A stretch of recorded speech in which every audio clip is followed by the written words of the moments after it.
We're all set to go for FIA Formula 2 here at the Jeddah Corniche circuit. Welcome to round 3 of the 2025 campaign across 14 stops on this motorsport calendar. It's an amazing venue and it's an amazing circuit. 45 minutes and 20 laps ahead of us for the sprint race. 28 tomorrow. 6.174 in kilometres. Elevation change at 2.5 metres. 27 turns in total. Race that record in the 1 minute 40s coming in as well. 123.230 kilometres. That's today. The grid set, of course, by reversing the top 10 of the qualifying results, which put Richard Verschoor onto pole position alongside Gabriel Mini, Jose Marti, Roman Stanak and Alexander Dune as your top 5. It's a wonderful atmosphere as we look down onto the grid, and alongside me in the commentary box is Omi as well. And Omi, all set to go as Form's graphics having a bit of a failure there. But what are you expecting coming into this? We're in for an unknown, unpredictable race because Jeddah is just so. Yeah, absolutely. And there is major issues going on at FOM right now as well. I think we can tell as there's no commentary for the world feed, so we're the only ones talking. Hello everyone, as we get going now. And it's going to be a really interesting sprint contest for FIA Formula 2. And Verschoor tries to get redemption after winning here 1 year ago in the sprint, but getting disqualified. Let's see whether he can do it this year. Yeah, no commentary at the moment, so we'll take over on the world feed. Track temperature is at 39.2 degrees, air temperature at 29, wind speed 0.9 metres per second. They've stopped all audio now. Direction coming in at 276 as well. 72% humidity, dry track, looks absolutely wonderful down there, and at least we still have TV pictures. I mean, that's a good sign, but FOM having a tech issue. Let's run through the grid then while we have the opportunity to do so from back to front. John Bennett, he starts 22nd as well, alongside Clan Shields in 21st. Rafael Villagomez starts 20th with Max Estison in 19th. Joshua Durtskin is 18th with Sebastian Montoya, a bad qualifying from him, in 17th. Rita Mayata starts in 16th alongside Sami Megatunev in 15th. Emil Cordial along 14th alongside Dino Boganovic 13th. Kushmini in 12th and Ollie Goetze 11th. Jack Crawford has pole position for the race tomorrow. He starts in 10th place. Victor Martins is 9th. Leonardo Forlaroli starts in 8th alongside Luke Browning 7th. Arvid Lindblad in 6th alongside Alexander Dune. Row 2 sees Roman Stanek and Jose Maria Marti. And row 1, Gabriel Mini and Richard Verschoor starts on pole position. Well, Omi, they're going through the timings now, which is a sort of blessing for us. But what are you expecting to see when the lights go out? And talk to us about Bahrain, because it was an exciting weekend with two very different styles of races in the sprint and feature. Yes, absolutely. A very interesting sprint, a very interesting feature race. Now, about this time 1 week ago, the sprint ended, and we couldn't believe what we saw. We saw Pepe Marti winning from 11th on the grid. We saw him making a double overtake on his way to the victory. We had 3 wide through turn number 12, which is absolutely unbelievable. We've never seen anything like that. Side by side between 2 cars at turn 12 is unbelievable. We had 3 of them all navigating their way through, and somehow they were still pointing in the right direction. So that was quite a lot of fun. That was quite enjoyable to watch. When we got to the feature race, there was quite a bit of history. First of all, race 200, and the series has had a lot of work that has gone on all the way through from the start in 2017 up until this point. So it was a major moment for the category, and on top of that, for the first time since 1999, we had the Irish national anthem on a Formula 1 weekend with Alex Dunn making history by becoming the winner. So it was a big moment for him, and it was a big moment for Ireland, and of course for the series, with it being race 200 as I mentioned. So we're now going into the sprint here at Jeddah and then the feature race tomorrow. So it should be quite a lot of fun, should be hopefully quite a bit of chaos and a bit of action like we saw last time. First feature race at Bahrain. Well, that's really annoying because I can just hear Chris McCarthy in the background. They've got no audio, just Chris McCarthy as things stand. So that's going to be slightly disconcerting. There's no track noise as things stand as well. I've just seen Bell as well, Bluebell Georgia, who's just put that there's no commentary to come through. So, all set then, ready for the start procedure. And we've got our audio back. There we go. Thank God for that. There's a former head of Formula 1 management, Chase Carey, talking with Bruno Michael as well, who's head of F2 and F3 coming into this one as well. So at least we've got our audios back. 6:15 local time, this race get underway, 20 minutes as well. Tomorrow, 2 hours earlier only than normal. So go from a twilight race here tonight to a day race tomorrow. What's it going to be like? What do you reckon we're going to be experiencing when the lights go green? More action for sure, but different conditions as you mentioned. When it is a feed series, whether it's F1 Academy or Formula 2 or Formula 3 last time out as well, when we go, they're always put at different times. It's always quite randomized, so these drivers do have to deal with quite a lot of different conditions as well. So the formation lap has been delayed. I believe it'll get underway in about 3 minutes time, which is perfect due to all of the technical issues everyone's having. So it can all be fixed, it can all be sorted, but they were also very late coming on to the grid, which is what we were mentioning earlier on in the weekend of these drivers with how they support pit lane is and the paddock as well. It just takes a lot of time for them to get out here. We had about a 20-minute delay 1 year ago for this exact race, the sprint race here at Jeddah, and we've got a couple of minutes that we are set back right now as well. But we should be getting going in about hopefully 2 minutes time for the formation lap. As you mentioned, Vashor on pole. Mini also, who got his podium, of course, on debut at Baku. He'll be trying to get his first win in the category. And great to see the fans also still all watching on as well right before Formula 1 qualifying. Let's check in with our pit reporters then, JT and Jess Ball. Jess, starting with you. Good afternoon. Your final coverage of the day. What are you expecting here for the F2 sprint as we go green? I'm expecting a lot of the unknowns. Of course, we've seen in F1 Academy how plenty of drivers made their way up the field, so I'm keeping my eye on quite a few drivers. Just because they are starting in 7th, 4th, 5th, it doesn't mean they're going to have a bad race. I think they're going to have a good race because they're going to have a massive turn to start-finish straight. So unknowns, but lots of good surprises coming up, and I think we'll see quite a few people coming up the field. JT, what are you expecting coming in today if you're around? Oh, hello. He's here. Hello. There's massive lag, so I'm just going to keep talking and hope that I'm not interrupting anyone. Hello, everyone. Welcome along. It's going to be a good F2 sprint race. Going to be absolutely chaotic, as it always is. And, well, it need a lot to top what happened last weekend, Omi.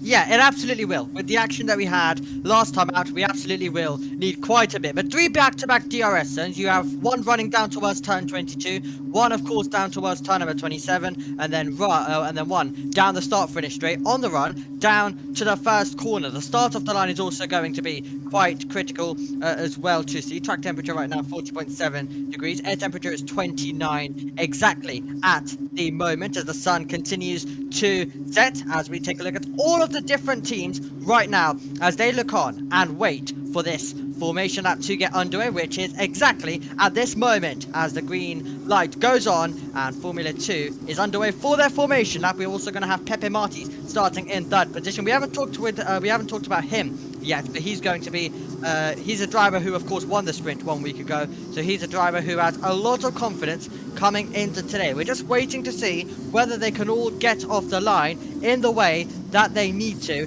and are we going to have any stallers? No issues so far this weekend. Montoya, who did stop at the end of practice, that was due to fuel, so that wasn't any issues with the engine. So everything was okay. As everyone gets going further back, we'll clear the grid and we'll get all set and ready to see how this race is going to play out. Alex Dunn, of course, as we mentioned, the winner last time out around Bahrain International. So let's see how he will get on. But our top three is Pepe Marti, Gabriele Mini and Richard Verschoor. And let's see how they get on the run towards the first corner. We did see a couple of years ago some great starts coming in from fourth and third. So those drivers are always ones to keep an eye on.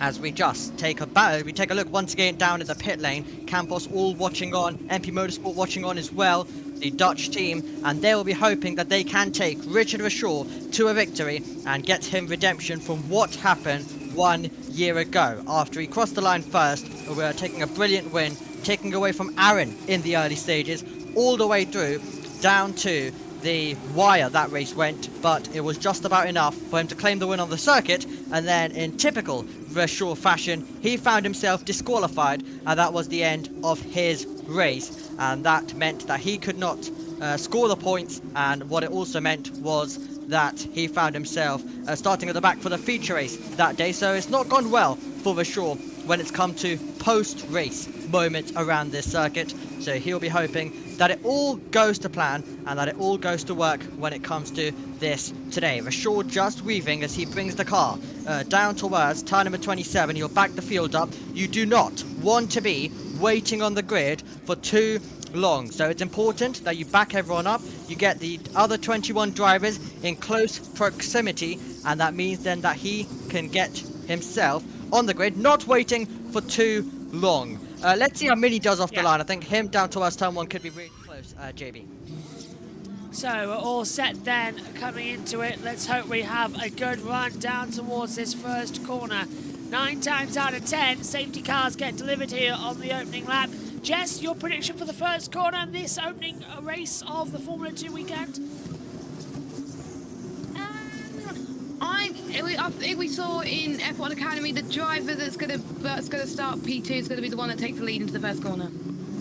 JT, what about you? Down to turn 1. No idea. Same thing. Wow. It's F2 bound Jeddah. It's going to be fun as well.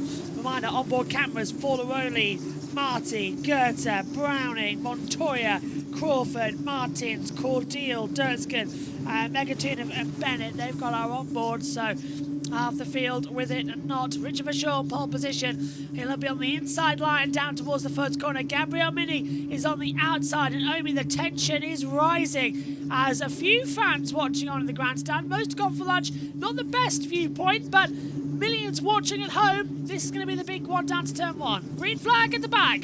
All eyes to the lights then. It'll be 5 red lights and then a pause of up to 3 seconds. The 5th is on now and the race is go! Good start from Verschoor, better start for Mini, but the second phase of the start, he's not going to get away. Here goes Marty round the outside, breaking into turn 1. Marty doesn't hit with Mini. They all get together. There's contact though for the back. One of the Van Amersfoort Racing in trouble. Is it Clan Shields or John Bennett? Both started towards the back as we come into the first Mini sector. Already at the inside, there goes Luke Brannan going wide. Off the circuit goes Alexander Dune, coming back in as well. Leonardo Forlaroli, Victor Martins coming in the middle of that as well, and it's all chaos at the start. No sign of the safety car. Might have to be, and I think it was John Bennett, Omi. Absolutely big moment at the back as they navigated their way through. Big moment for Alex Dunn as he tried to control the car. We had Shields, who was the AIX that was stopped further back due to the contact that he had on the opening lap. Not what he wanted, as his teammate Joshua Jackson tries to attack Ambry Cordeal. Montoya trying to make the move as well around the outside. So Shields out straight away in the back there as well as we continue on down to the middle sector. Lap 1 of 20. No sign of the safety car. So far, just a yellow flag, and there he is getting out of the car, and that will have to...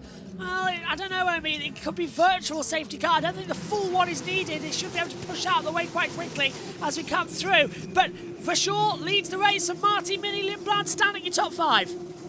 Absolutely, that's the top 5 at this stage as they go single file down into turn number 22, and then the road will finally open up when we get down to the 27th and final corner on this circuit. Visual will be clear. Can Pepe Marti keep behind Mini, or actually it'll be Mini trying to defend from Arvid Lindblad, who's had a good start moving up a place. Let's see whether he can now go on the attack and try and get past the Alpine living machine down towards the first corner. Virtual safety car has been deployed while we recover the field, which I think is the wisest idea. There's debris on the racing line as well, so VSC, I mean, just to calm things down and shut it down. But interesting start down towards the first corner. I reckon we could be in for a little bit more entertainment, let's say. The battles certainly do need to be rejoined to that first corner.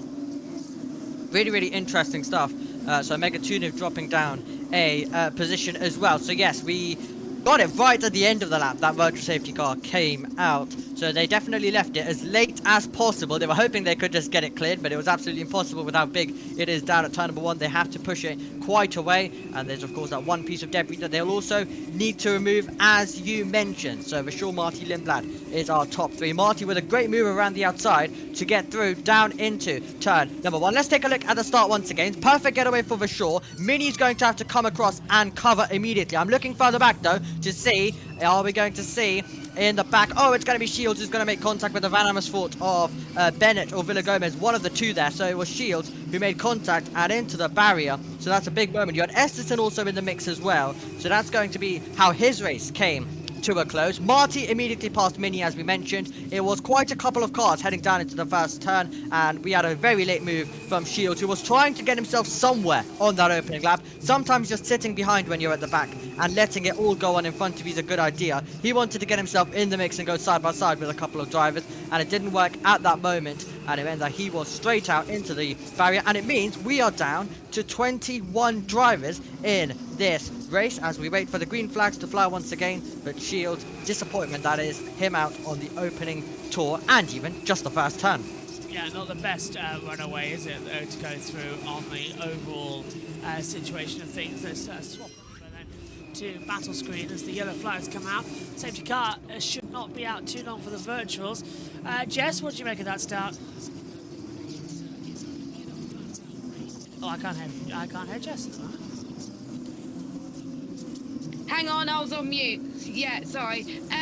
Yeah, I'm not surprised, to be honest, that it ended up as a yellow flag, but I was quite surprised that we didn't have a safety car, but it probably meant to happen. For sure, kept his lead, and the orders changed quite a bit, but shame with Shields to retire from the race. Unfortunate start to his Jeddah weekend.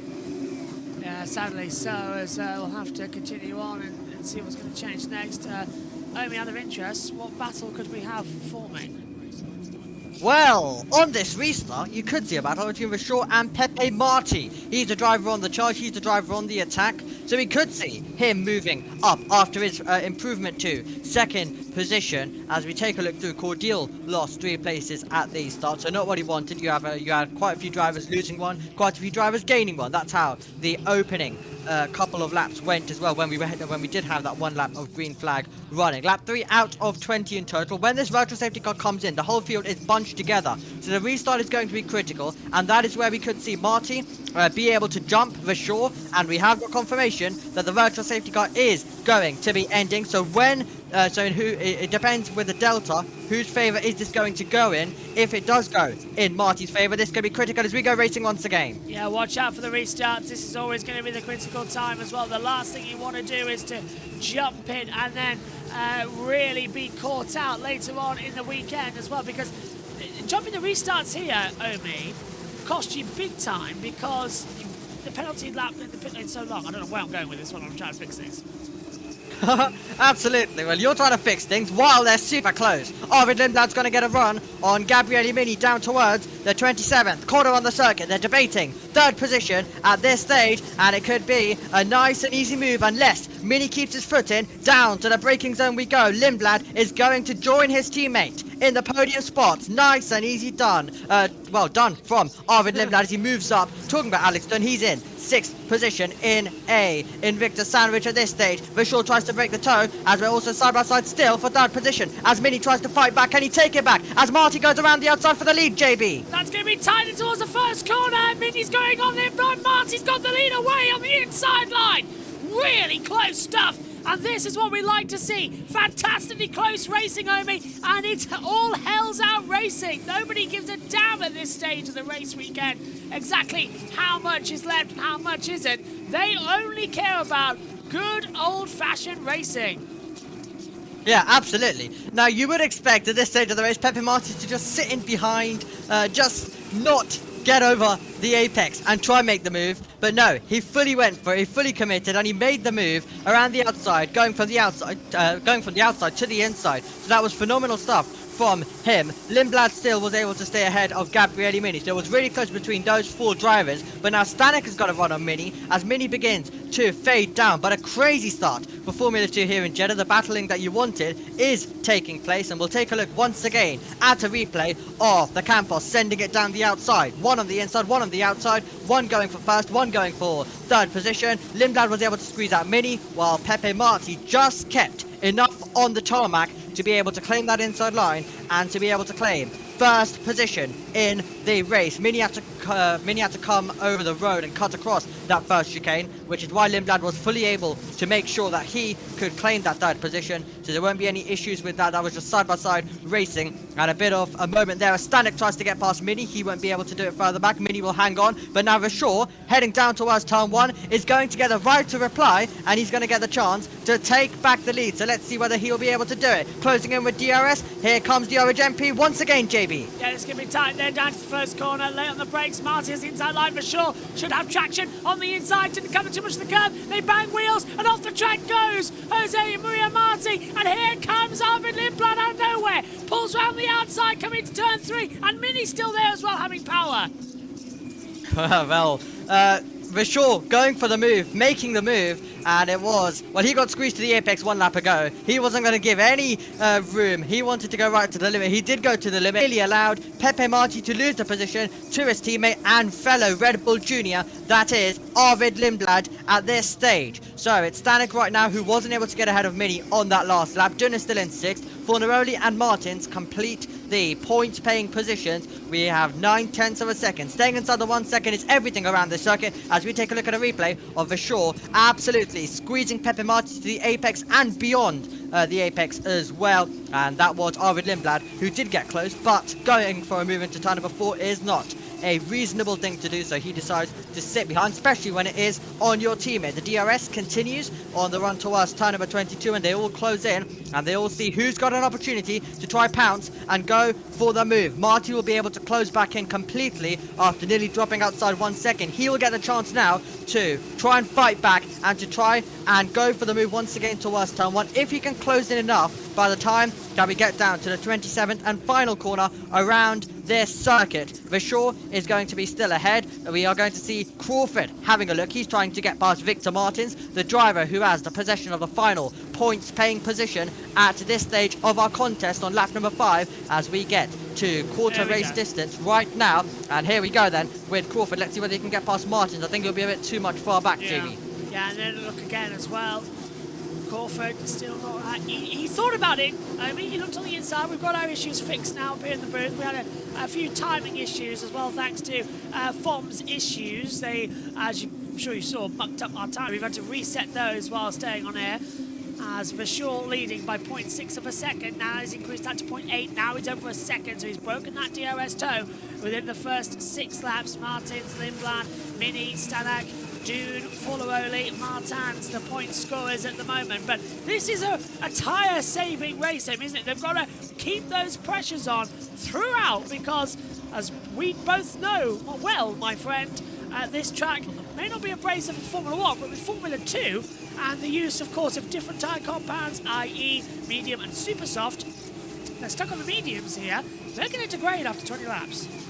Yep, absolutely. They're going to be stuck on this from start to finish unless we do get any late interruptions where they could pit under the safety car. Unless we have any of that later on in the race, then we're not going to be seeing any tyre change. There's no mandatory pit stop when it comes to the sprint race, meaning the drivers have to take this all the way from the start to the finish. But it also means they're also trying to attack to try and get themselves those critical positions, so they have to balance it all out and balance the risk versus reward when it comes to all of the different strategies as we head down to turn number 27. Once again, is Crawford going to be able to have a look? He once again is close, but due to the DRS train that is forming around this circuit, he isn't able to get by. He isn't able to find himself through unless he's really tucked in, which he might actually be down towards the first corner, as you see the Dams Lucas Oil driver being as we see incidents involving DRS usage on lap number 1 being noted. So that's also going to be interesting to see what the stewards do about that. We've had enough about DRS when it came to F1 last time with George Russell, and now it looks like we're seeing it a bit in Formula 2. Yeah, slowly catching on now, aren't they, in terms of time and position, as they will close back through. Don't forget, in this championship, Forlorelli leading on 26 points, just a single point ahead of Alexander Dune. We've had 4 events, but of course, race 2 at Albert Park got cancelled, so we've had effectively 3 different winners. We are on right now with our 4th, Durskin, Marty, both winning a sprint, Dune winning the first feature of the year. Now Richard for sure wants to get a piece of the action as well coming through. So only one retirement, that's Clan Shields. He was out on the start with contact. We still haven't seen a replay of the start, if I'm not very much mistaken, I mean.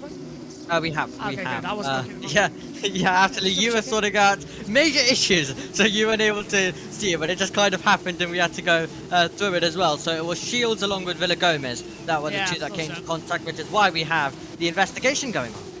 Keep an eye as we go on with that. So for sure, from Marty. Now the field separating down. We're actually watching the battle for Forlorelli, Martin and Crawford. So these 2 that have been battling for a couple of laps now have drawn Forlorelli into it. He's dropped back from the back of Dune. As there's for sure 1.5 seconds ahead. So are the 2 teammates with Marty and Lindblad going to make any battle together? Campos, I'm sure, will be on the radio saying, just take it easy, don't do it too much. Lindblad and Mini noted forcing the driver off the track. Just going down DRS City once more. Marty goes defensive on the inside line. Lindblad keeps his racing line. Meantime, Stanek looking to the inside of Mini. No, they can't run alongside each other. They can't get alongside. Yeah, absolutely. If it was our feature race, they would be dive bombing and sending it in as well. They are thinking about their tyres while they try go for some moves, which is why it was surprising to see how much Rashaw and Marty were going for it down at the opening chicane of this circuit as we navigate our way through the first sector. A lot more being done rather than just turning, which is the F1 cars can take it full throttle, while these Formula 2 cars having to do a lot of work as Pepe Marti runs slightly wide as we see Arvid Lindblad now just regaining that position. Yeah, so Lindblad takes 2nd place. Timing screen goes nuts, but Lindblad up to P2. That cost him a second, Marty, and that's going to leave him vulnerable to Gabriel Mini on the run with the DRS straights. DRS activation zone is at the exit of turn 19. The detection is at turn 17. So that's what we're going to be running through. 3 DRS zones running back to back. Detection 1, exit at 17. Activation is at exit on entry to turn 19. Section 2, entry to turn 22, entry to turn 25 is activation, and there's Marty just outbraking himself, and luckily not hitting the barrier, which he could have done because of how slippery it is offline with the dust. Yeah, quite a good thing that he didn't hit the barrier, but what it does mean is that he's under major pressure right now from the whole field closing in. Victor Martins was super close to the wall earlier on in the lap as we do go. As here we go then with Mini as Marty's wide. Yeah, he's gone wide again. There's some serious problems with Marty's car. Mini dives in on the inside. Marty, playing it smart, will have the DRS. He pulls to the outside line. Maybe this is a tactic, because that's going to allow Stanek in the tow as well. Line astern to the first corner, 3 wide. Stanek on the inside of Mini. Does Mini know he's there? Just about, and forces off the circuit once again. Mini comes out alongside Marty, has to drop back. And again, Stanek falls back to 5th. Dune and Forlorelli in a battle as well, just behind. So that's Mini twice now been forced off the circuit. I use with quotation marks. Yeah, it's really getting feisty out there at that part of the circuit because they're all able to close in by that point when we get down out of turn number 27. It means that the attacking goes on into turn 1, and that's where we really see the chaos start to begin for those drivers. But now Mini has the attentions of Roman Stanek, who's really closing in, having a think about the move as well. Further back, Fornaroli is having to defend. You've got one Invicta on the charge, one Invicta trying to defend, because Crawford is super close. As you can see, he was super close if you're synced up with us as well with TV pictures. Crawford really pushing Fornaroli through that opening sector. Yeah, and here's another replay of it. As well down to turn 1.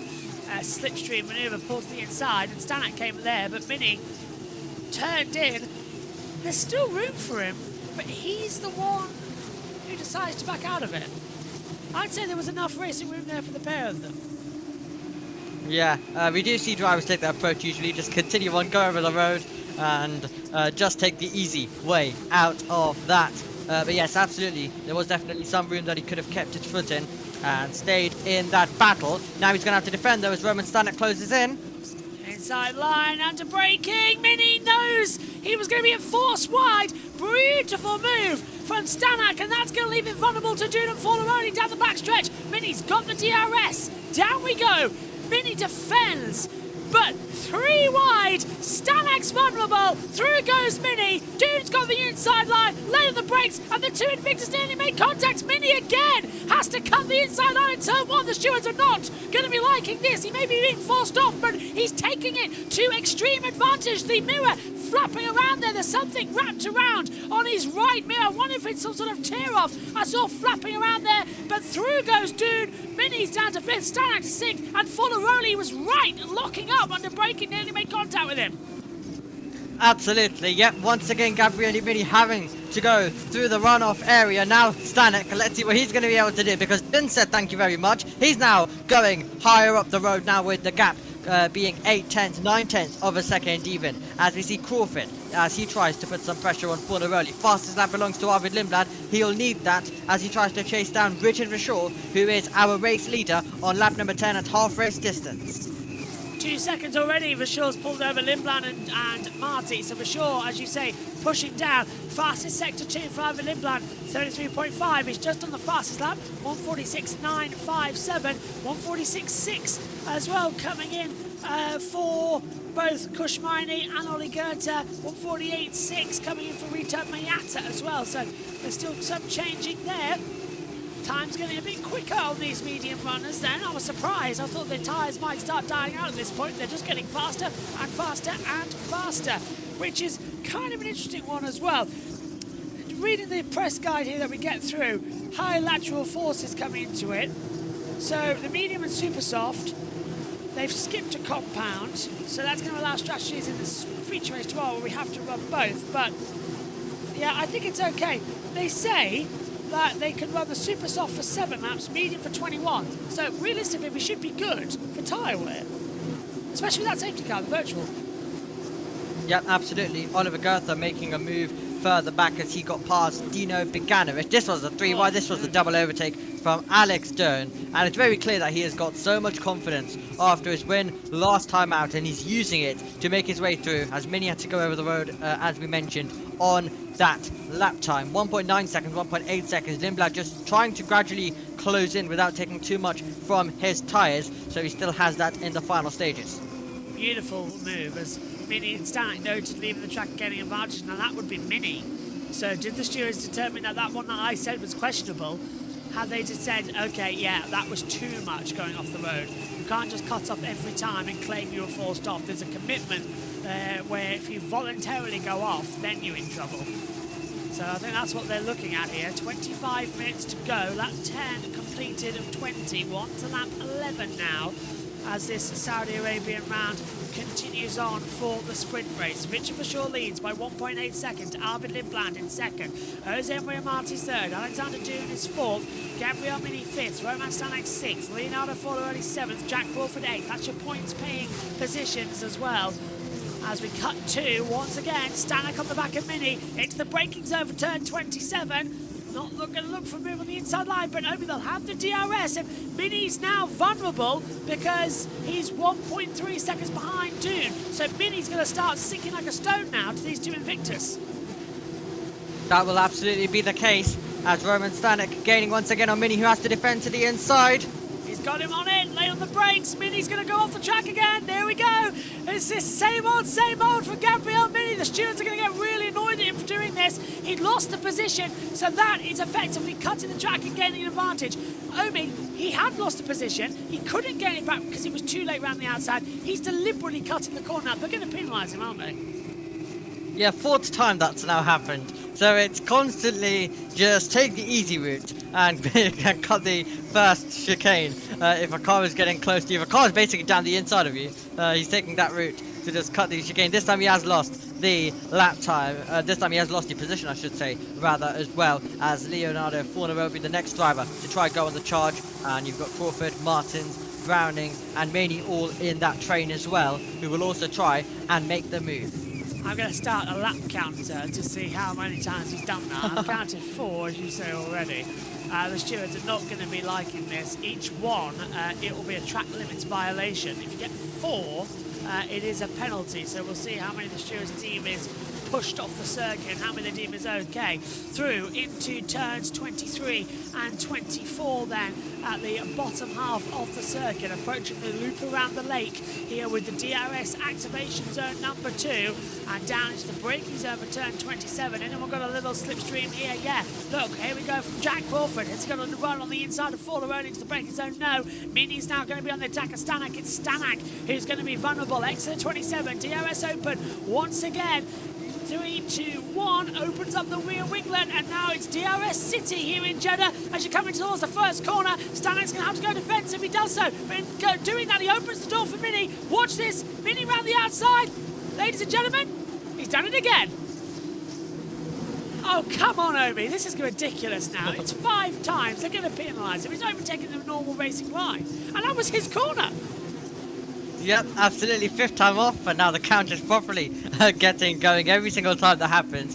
And yeah, I think it's very clear now that he just wants every single time just make his way through, cut the chicane. Every single time he's got a car there as well. And with how the Jeddah one works, he's using that to his advantage through that chicane as well, compared to some other circuits where it would actually lose you time rather. But this time around this circuit, it gains you as well and just keeps you involved and keeps you in the battle, even if you have to give back the position. I sense a steward's talking to.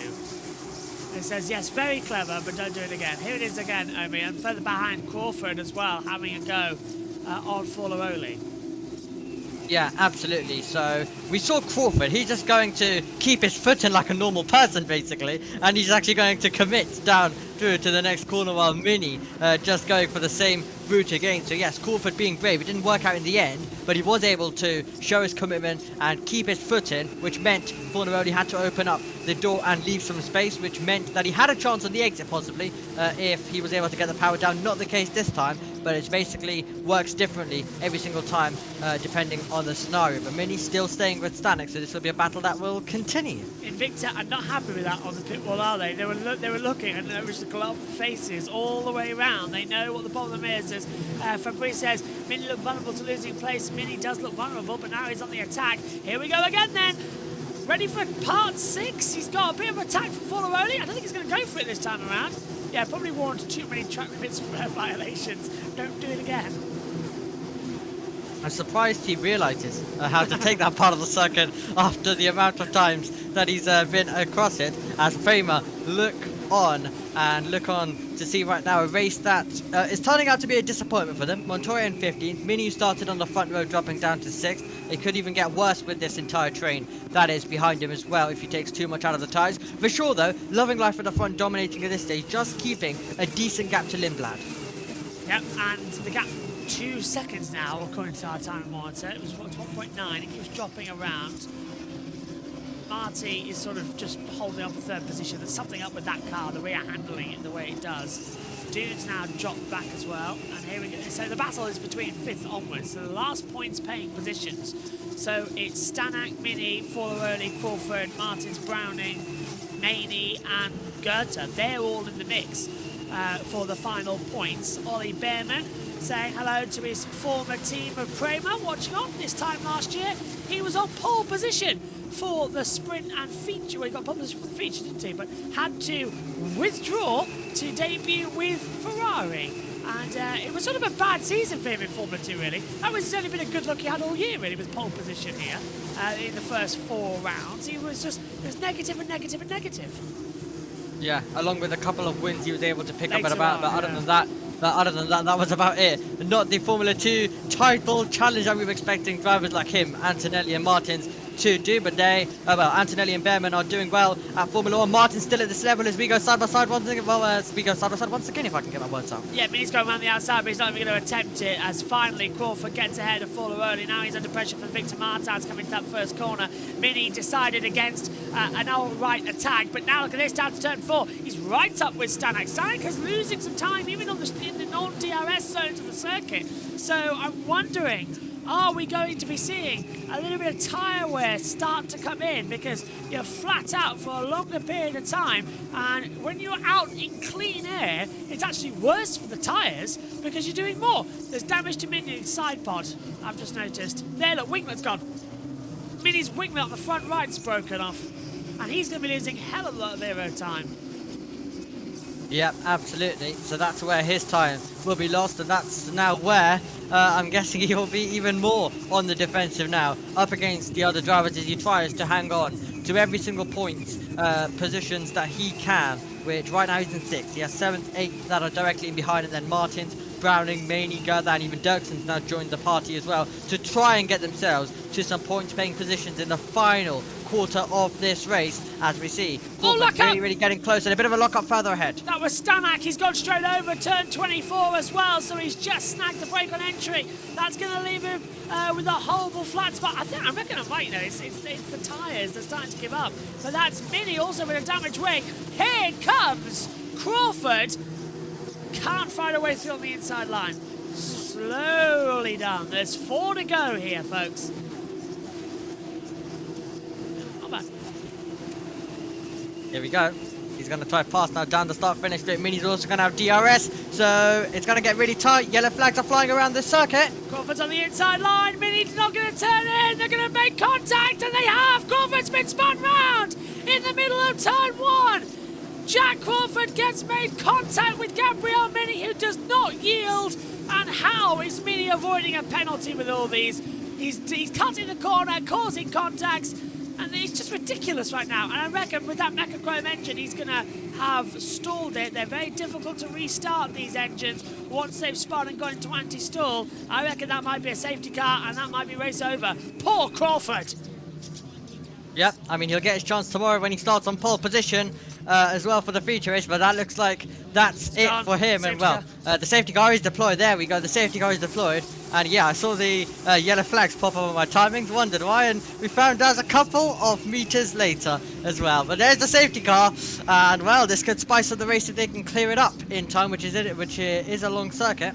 Yeah, that's true, actually. 4 minutes. We've got 15 minutes as well, so we should be okay. How annoying is this as well? The engine not being able to restart after a simple spin like that, it's ridiculous. They really should improve it.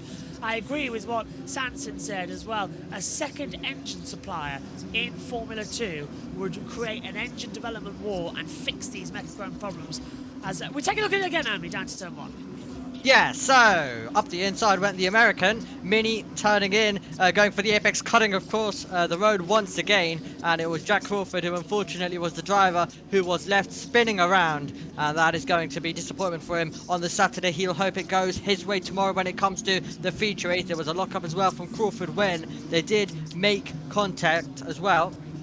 And Vishaw, Lindblad, Marty, they're all coming into the pit lane. So is Alexander Doon. So you can hear the klaxon. Stanak's coming in. The pit lane's about to get very busy. Jack Crawford's out of the race. Mini's in. Forlaroli, Martins, Browning. They're all diving in the pit lane. This is an amazing gamble. They're all going to take over for new tyres. But this could be a race changer if Lindblad can get ahead of Vishaw in the pit lane. Wait. Yeah, we need to look to the pit lane. Here we go. Well, hang on. The cars are coming through the pit lane. But the same race control have ordered the cars through the pit lane. Okay, so that's why they're coming in. We got that message very late there. Safety car will take the field through the pit lane to avoid turn 1, but that still means you can make some stops.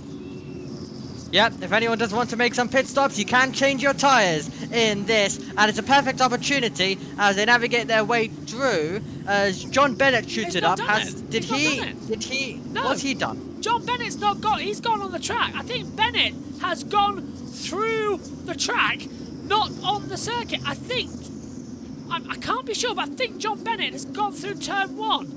Because he was far enough back. Yes, he has! John Bennett has not gone through the pit lane and has taken the lead of the race. Well, the safety car will be in at the end of this lap, but that's going to be a penalty for John Bennett because well, we haven't had the information come up from race control here, and he's got a spring loose. There's a spring loose in the back of Bennett's car, and it's flapping around on the lower left side. Well, that's scary. Safety car's in that, but Bennett needs to retire ASAP as Crawford's out of his car now on the inside line of turn 1. If that spring comes off, I don't need to remind you what happened to Felipe Massa. Well, we're ending the safety car. We're going to get going with 3 laps to go in this race. Wow, look, can you see it? Look, behind the rear tyre. Can you see it flapping around? Watch now the super slow-mo. There it is. Yeah. This is ludicrous. So,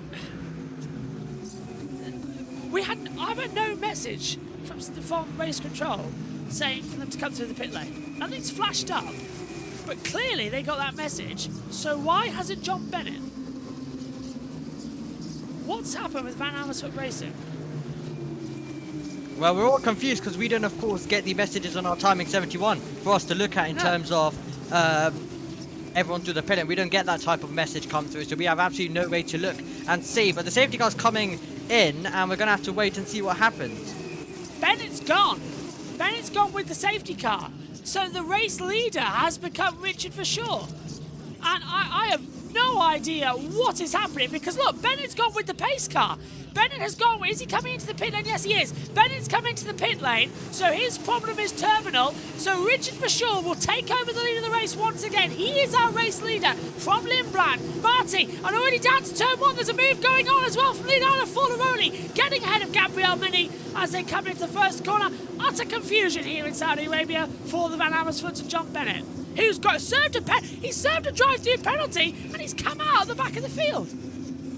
But he hadn't. Well, that's just the way. That's just the way, isn't it? He hasn't had a penalty, unless he's done that. Go on. I bet he was ordered to by race control because he didn't come through. I can barely hear JT. If Fermi could hear that. Yeah, I heard that. He was basically just saying that he may have been ordered by race control as well to do that. How would we know? Race control. Oh, and then on the inside line. There we go. That's Victor Martin side by side with Gabriel Mini. Watch it. Mini likes to fight today. And outside line working at the exit of turn 13. Mini's held it nicely there. I mean, again, you can't get through for Martin. I feel sorry for him. Yeah, absolutely. So those two going for it. You also have Luke Browning directly in behind. But we're about to head on to the penultimate lap. This is going to be critical. Can Arvid Lindblad stick with Richard Verschoor? We're not going to get DRS on this lap. We will, though, for the final 2 laps. So it's going to be important to see whether he is going to be able to stick with him. And he'll have to try to slipstream his way through and stick with Verschoor if he wants to have any chance of a maiden win in FIA Formula 2. This is the Invictus. So this is Forlaroli to the inside line of Mini. Mini again went very defensive into that first corner. Nicely done as we'll come in then. 2 laps remaining. Lap 19 of 20 coming up. We'll complete lap 18 on the board. And now DRS is enabled from the stewards. Being told that we don't have information from race control messages available to FOM on the TV graphics package. That's why we're having issues. So we get the DRS message to flash up, because that's a standard message they can pop to tell us. But DRS is active. There we go. Yes, good. DRS enabled. Absolutely. I mean, everything today has been quite glitchy with Formula 2 and FOM and their systems as well, considering we also didn't get the top 3 interviews due to all of the audio that was glitching and everything that was going on. So they just decided to skip that bit. 1.3 seconds between Verschoor and Lindblad. So Verschoor looks to be trying to stretch clear as much as he can before the DRS will open at the end of this lap when they do get to the first detection point. Yeah, and then all our systems crashing as well because the timing screen muddled up, so we had to reorganise that quite quickly as well. Then it mucked up our cameras, so I had to get that sorted. So the opening few laps of this race was about the equivalent of the opening 20 minutes of Saving Private Ryan. Oh, brilliant. Brilliant. Well, penultimate lap. Let's see whether Dunn can try get a podium. And let's see whether he will be able to do anything about it. Can Lindblad get inside the 1 second to at least be in contention next lap around, as we see the Campos team all watching on with their drivers, second and third at this stage. Continuing, slowly pushing. We'll have, it's been a quick race actually, despite the virtual and safety car appearances we've had. It's been very fast, akin to what the circuit is. Villa Gomez gets ahead of Esterson, lock up there on the inside and running in deep. Coming in now as well for Alexander Dune. Look, he doesn't lose a position over the mess, and he'll lose on DRS time over the line. Final lap then of the sprint race. Verifying Formula 2 here in Saudi Arabia. Richard Rashaw leads this race. Arvid Lindblad in second. Jose Maria Martins in third. That's a podium at the moment, but they're being hunted down by Alexander Dune in the Ronin Motorsport. Right now, though, MP lead the way, and look at that still. Dude's on the inside line having a go at Martins. It's not over yet. Martin It's right not up to over. the defensive. Yeah, absolutely. It's not over yet. And, well, I'm being told that Rashaw's got a 5-second penalty. We've not had any confirmation of that. This is wild. That is confirmed, yes. So Richard Rashaw. It came up on the graphics. Richard Rashaw has got a 5-second time penalty, which means Arvid Lindblad will take the race victory as things stand. Gap 1.7. Martins and Dune in battle 2. This is unbelievable racing with penalties coming out without even being told about them as this action will go on. Why has he got that penalty then? So I think for pushing off Marty, Oh. well, yeah, I Right. don't... Yeah, looks like he's got it for that. What a stupid situation right now. Get told about the last lap. Formula 2, graphical nightmares. Well done to you two for picking that one up. So Rashaw leads. You were He looking went- down on your laptop fixing stuff when it came up, Jamie. Oh, brilliant. So Rashaw with that penalty, we'll have it through. Lindblad and Martins will come through. So the race win on the road will go to Richard Rashaw, who has done a fantastic job. But it is, as Mini gets ahead of Forlaroli, it's going to be Arvid Lindblad will come across the line and win the sprint race. Fantastic! Another different winner alongside Marty Durskin and Dune. 4 races complete. 4 different winners. Arvid Lindblad wins and leads home a 1-2 for Campos with Jose Maria Marti. Alexander Dune will finish in third and take the championship lead away from Leonardo Forlaroli. He will finish in 7th with only 2 points on the board. Martins did get ahead of Browning at the line, and a very confusing race ends with more and more confusion. Omi, wow. Yeah, completely wild. Arvid Lindblad, though, F1's future star. I think it's pretty clear from how he's been driving. He is going to find himself at the top. It'll be celebrations for Campos 1 and 2, and both part of the Red Bull Academy. Well, they're having quite a bit of a good day, and they'll hope it continues in Formula 1 later. Apparently, the world feed, Chris McCarthy didn't see it either, so they must have been told on the last lap as well. But there's just so many issues that we're having to keep an eye on, meaning where everyone's missing stuff, and everything's going quite chaotic compared to usual due to all of the systems today. Lindblad, as Wes says, is the youngest ever F2 winner. Hi, Wes. Hi, Wes. Youngest ever winner in Formula 2. That's insane. What have we got our hands on here with an utter star? Brilliant stuff. Brilliant racing. Is Jess still here in the box before I ask a question? Yes, I'm here. Hello, Jess. I know you've got to run, so what's your thoughts on that crazy race? It was a bit of a shame that we did not know until the last lap about Rich Rashaw's penalty, but what a race for Lindblad. I believe it's his second race victory, because I think he got the sprint, but it's his actual first proper feature race win. So well deserving for him as well. Again, like you were saying, star of the future. I don't know what was going on with Mini, to be honest, with his driving all race long. I don't know if he's had any penalties because guess what? I don't think any race control messages popped up. So I think Mini will definitely have a talking to by his team. Yeah, as Sky are going to go, I believe, shortly to away. Yeah. But I don't know if they will. Go on, Amy. Yeah, I would like to, of course, well, we do know, of course, it was Vishal that was pushing off Marty on the exit. But I feel like there was quite a lot of pushing off today. So I feel like there's quite a bit. So, yeah, it's just a mess. It's just quite chaotic. We don't know what on earth, even by Formula 2 standards, what on earth has happened. But we have had different messages coming up, different things going on. It's absolutely wild.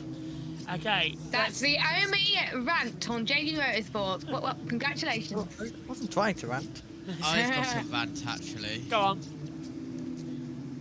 FIA. Virtual safety car at the end of lap 1. We had that incident, lap 1, turn 1, right? And yes, you can make it into a meme because, well, it is a meme. The lap 1, turn 1 meme. Why did it take them until the cars were on the pit lane entrance line to throw the VSC when you had cars stopped with marshals in the braking zone of the racing line down in turn 1? But then, same part of the circuit, turn 1, when it was off the track, they threw it half a lap earlier than they did when something was on the track. It's a bit stupid, isn't it? It's absolutely diabolical. They're not making very entertaining runs as well. Okay. Let's head downstairs then to the F1 TV commentary box before Sky inevitably go away for their podium show as well. Let's go down to them. Been able to clear Gabriele Mini just a little bit quicker. Mini did a great job to hang on in the midfield in a car that looked like it didn't have the pace from sort of lap 5 onwards, really. Somehow manages to cling to a top 6 finish, Gabriele Mini, and hold off Leonardo Fornaroli as well, snatching that position back. So sometimes these series are won and lost and gained on the days where you don't quite have the best car, but with the best car and the best performance, well, certainly the best package today, Arvid Lindblad will surely be delighted as he jumps out of the Red Bull livery machine.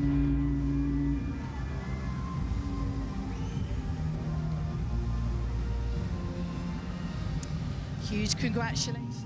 Yeah, there we go. There's the Sky Sports F1 taking over as we see a look at it. Here's your results then from the F2 race. Arvid Lindblad from Jose Maria Martin, Alexander Dune, Richard Verschoor, Roman Stanek, Gabriele Mini, Leonardo Fornaroli and Victor Martangel last points paying position.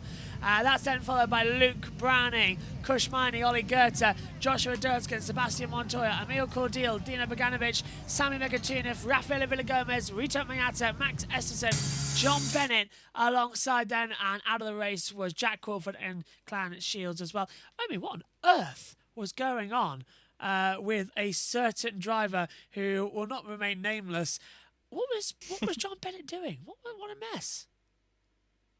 It's just been a mess all the way through. And I've also just taken a look in deep detail. Me and JT have also been talking in DMs as well about it. Of course, he thinks he saw it on lap number 10. Now, I don't actually see it on lap number 10. And Formula 2 officially announced it about 10 minutes ago. So it's not... unless everyone's just managed to make it... unless everyone's noticed, bar JT, like, so late, then... it was about 10 minutes ago. So I feel like once we go off air, you're going to revive Sky so we can see lap number 10 and see what happened on there. But yes, interesting, chaos, typical Formula 2. I said around lap 10. Do not quote me if it's not on lap 10, okay? Thank you. Okay, let's head back downstairs then and join our commentary team on F1 TV for the action. The year for Marty. Coming back to the series through this year, so much misfortune through last year, the driver Arvid Lindblad, so touching distance, a great final couple of laps to keep him out of the clutches of Alex Dunn for second. Arvid Lindblad has got used to this quickly, hasn't he? Well done to him. And Red Bull Racing have good form around this circuit. They put some drivers on the top step of the podium here, and now they've just got a 1-2 with Lindblad and Marty, and Bruno Michel congratulating now the record holder, Arvid Lindblad, as he heads off there. Well done to him. That's great results all round, and it's exciting season ahead we have here, Alex. I mean, that's another very competitive race all the way through. That top 8 in particular, it could have gone a number of ways, and Arvid Lindblad, going back to sort of the first round and second round, was growing into this, but it's done very well to come through there. We'll catch more thoughts of you before we get the thoughts of the drivers.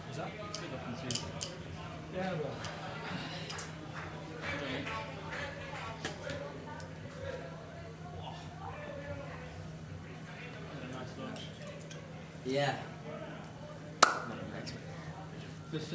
I don't know why, but for so long in the race, I thought you were going to. But it wasn't easy in sector 1. Did you change anything in the car? On the grid, slightly more front. I felt like I lost the grid super quickly. It just felt like both were a bit average. Mate, I had to be like that with Mini. Yeah? Yeah, because Mini passed me, but he was like that going into the last corner, so I had to fully like back out and let him by, get the DRS, because otherwise I was getting passed by Alex in the whole field. That one was quite. Well, I hit the wall with about 9 laps to go. I let Gabri pass last corner. That was really smart though. It worked. Yeah, but it's the only way I could.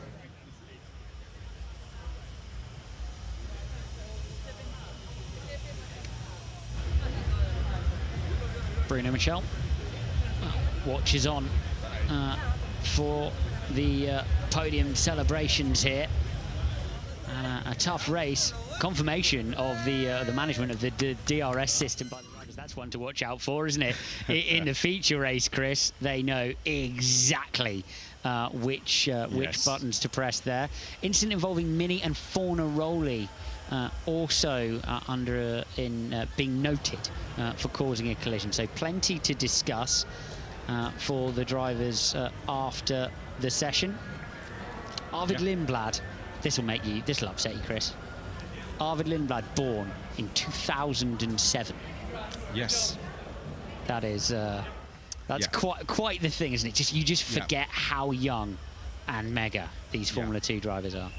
Yeah, I remember seeing Arvid Lindblad when he was 8 years old at kart track with Ollie Rowland. What a journey he's been on since then. As you mentioned, so young into their journey, born in 2007. But Pepe Marti and Alex Dunn likewise, and just like that, there he is on to the podium. What a good turn of form Alex Dunn is having. He's doing such a great job. 2 podiums in as many races now. Here comes Pepe Marti, the Red Bull Junior. He has had 2 podiums and 2 sprint races now. And here he is, the youngest F2 winner, Arvid Lindblad, for Campos Racing, leading home a 1-2 finish.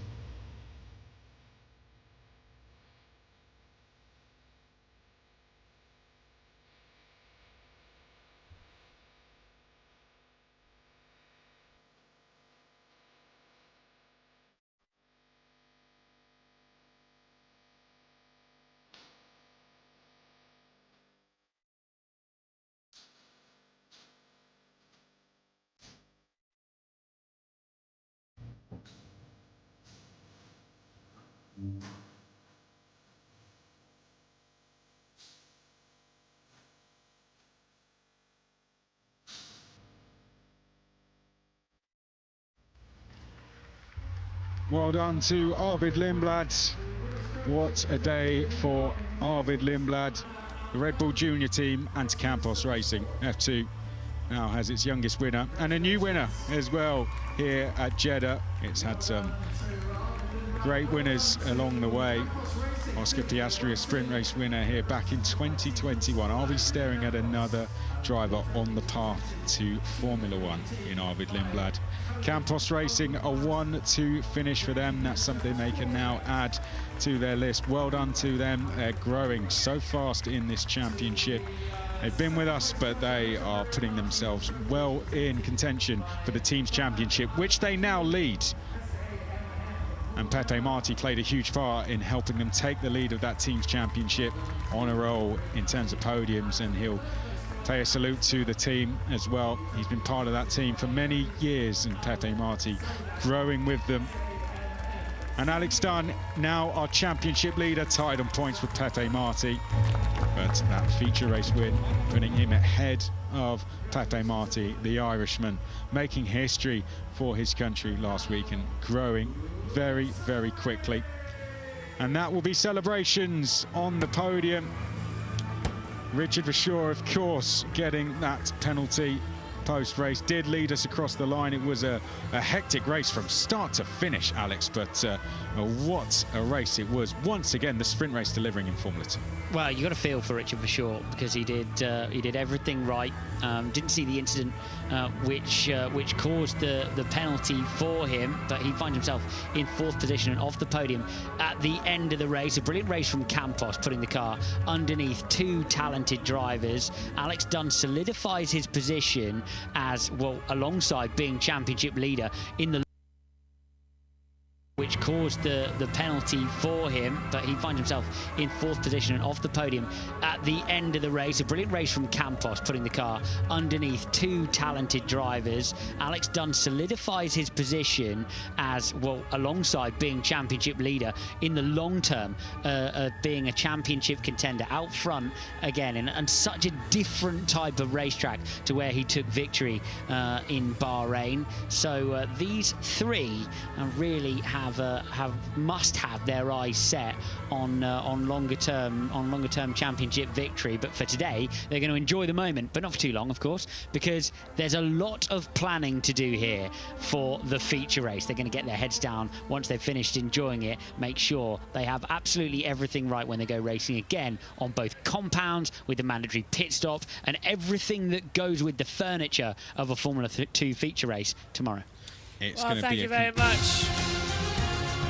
Even Formula 2 cut off themselves, Omi. That was quite funny. Mid-conversation, they shut them off. Omi, final thoughts from you, please. Just a complete mess. And to all of the viewers, by the way, just to fully confirm, the penalty came lap number 17. That's when 20 cars were in the pit lane. That's where John Bennett confused us all by staying out. So it looked like everyone was making a pit stop, and we had the busiest FD pit lane ever. And John Bennett was the only one gambling, and then we had to deal with all of that drama. But yes, so that explains that. That explains all of the drama with that. But just a chaotic Formula 2 race. We haven't had official confirmation on which moment it was that he got pushed off. I'd assume it's the exit off turn number 2 into turn number 3. But just a mess of a Formula 2 race, typical Formula 2 stuff. But Lindblad winning it, fully deserved, youngest ever winner in Formula 2. Yep, youngest ever coming into it, and not a bad precedent to set. We shall see you tomorrow for the feature race. But next up on JB Motorsports, 2 more to come tonight, and that is F1 qualifying, and then NASCAR is back at the Rock. The Xfinity Series race will be underway later. Myself, JT and Matthew in the box. We'll see you soon. Take care. Bye-bye.